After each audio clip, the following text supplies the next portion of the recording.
It's time for the westernwater.com news roundup for the week beginning April 28, 2025.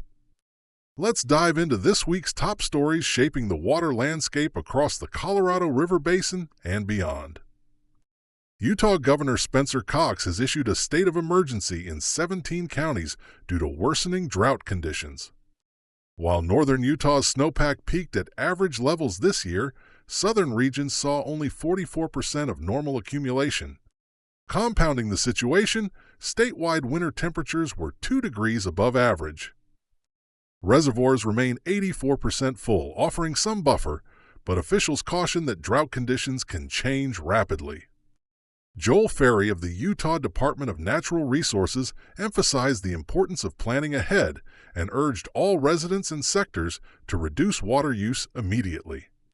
Residents are being asked to delay outdoor watering, fix household leaks, and take shorter showers. Incentive programs are available for those who switch to water-smart landscaping and more efficient irrigation systems. Visit slowtheflow.org for tips and updates, and remember, a small change at home can make a big difference statewide. The Bureau of Reclamation announced an increase in water supply allocations for agricultural contractors located south of the Sacramento-San Joaquin Bay Delta. These users will now receive 50% of their contracted water, up from 40%. North of Delta contractors remain at 100%. The Central Valley Project, which delivers water to over 6 million Californians and irrigates more than 3 million acres, is being optimized to move water where it's needed most. This system, stretching 400 miles, plays a crucial role in water delivery, flood protection, and hydropower generation. Fluctuating weather patterns, ranging from a wet November to a dry January, continue to influence these decisions. Reclamation is monitoring the situation closely and will provide updates as conditions evolve. The National Groundwater Association has submitted comments to the U.S. Environmental Protection Agency, urging it to leave groundwater management to individual states. This comes as the agency revisits the definition of waters of the United States following the 2023 U.S. Supreme Court decision in Sackett v. Environmental Protection Agency. The ruling narrowed federal jurisdiction under the Clean Water Act, requiring a direct physical connection to navigable waters for federal regulation. The association argues that including groundwater in the definition could blur the line between federal and state authority, creating uncertainty for landowners and economic stakeholders. As artificial intelligence infrastructure rapidly expands, water utilities are warning of serious consequences. The Association of Metropolitan Water Agencies sent formal comments to the White House, urging the inclusion of water impact assessments in the National Artificial Intelligence Action Plan. Their concern: data centers and AI manufacturing facilities consume massive amounts of water. While AI could help optimize operations, its physical infrastructure may create new burdens, especially in drought-prone regions. At the same time, the Department of Energy is pushing to fast-track data center construction on federal lands under an executive order signed by President Trump. The Next 100 Coalition, along with several partner organizations, is calling for a pause on this initiative until full environmental reviews are conducted. A recent Harvard Law School report showed that utilities are increasingly shifting infrastructure costs to households by offering discounted rates to tech companies. With AI expansion looming, water managers are urging a more balanced, transparent, and community-focused approach. Locus Technologies has unveiled Locus Water, a first-of-its-kind cloud-based software platform designed to unify water utility operations.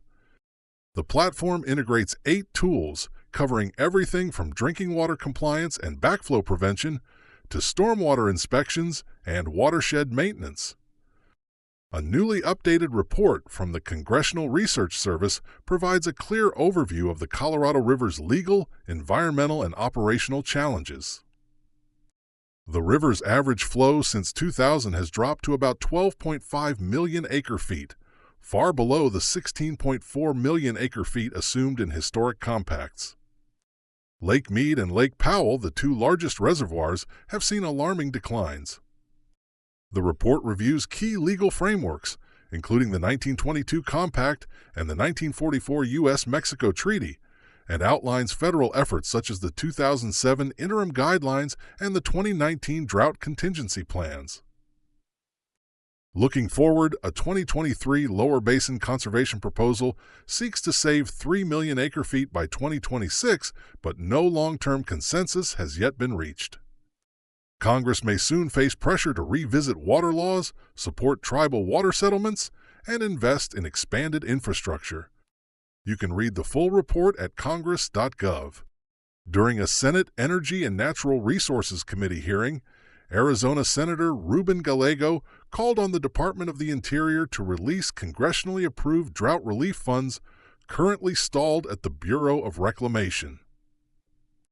Gallego warned that withholding the funds until all 7 Colorado River Basin states reach an agreement could punish communities that need help now. He also pushed for passage of the Northeastern Arizona Indian Water Rights Settlement Act, calling it the largest Indian water rights settlement in the history of the country. The legislation would deliver reliable water to the Navajo Nation, Hopi Tribe, and San Juan Southern Paiute Tribe, where many homes still lack running water.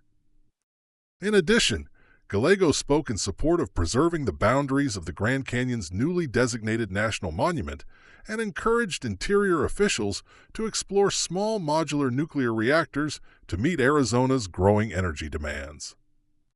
The latest U.S. drought monitor shows a familiar pattern. While the central and eastern United States received significant rain, the West remained mostly dry. Nationally, 51.8% of the country is under moderate drought or worse. The Colorado River Basin states continue to struggle with lingering or worsening conditions.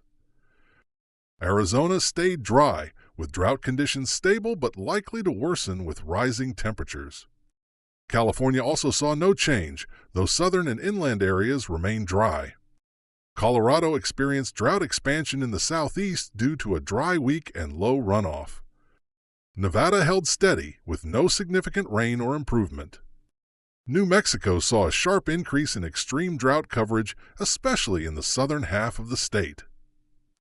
Utah remained stable, though concerns about snowpack persist. Wyoming saw some relief in the north and west.